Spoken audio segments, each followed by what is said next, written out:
अब यूपी बदल चुका है नए एयरपोर्ट के रूप में, यानी 17 डोमेस्टिक एयरपोर्ट और 5 इंटरनेशनल एयरपोर्ट के बीच आज यूपी अपनी एक पहचान बनाया है। देश के अंदर एक्सप्रेसवे का 60% शेयर यूपी के पास है। देश के अंदर सबसे ज्यादा सिटी में पब्लिक ट्रांसपोर्ट की मेट्रो का संचालन यूपी कर रहा है। देश की पहली रैपिड रेल, देश का पहला इनलैंड वाटरवे, ये यूपी के अंदर प्रारंभ हुआ है। अब यूपी के अंदर सुरक्षा का बेहतरीन माहौल भी है। यूपी के अंदर अब हम न केवल यहां के हॉस्पिटैलिटी के लिए बल्कि हर एक क्षेत्र में जो यूपी ने नए इंफ्रास्ट्रक्चर के रूप में, नए विकास के रूप में अपनी पहचान को आगे बढ़ाया है, परिणाम क्या है? 2 लाख करोड़ रुपए के एक्सपोर्ट केवल हम 1 डिस्ट्रिक्ट 1 प्रोडक्ट से ही आज के दिन पे कर रहे हैं। अकेले यूपी कर रहा है। आप सोचो कितने लोगों को इसके माध्यम से रोजगार के साथ जोड़ने में मदद मिली है।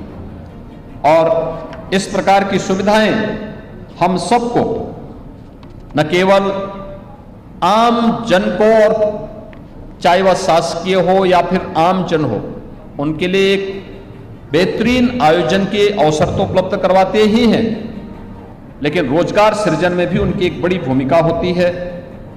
हर एक तबके का व्यक्ति उससे लाभान्वित होता है। और इसका परिणाम क्या है? अंततः रिजल्ट है जो प्रधानमंत्री जी ने देशवासियों के सामने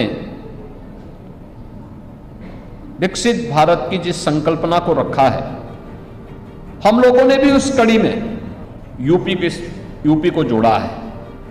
यूपी उसके short term, medium and long term planning क्या होगी?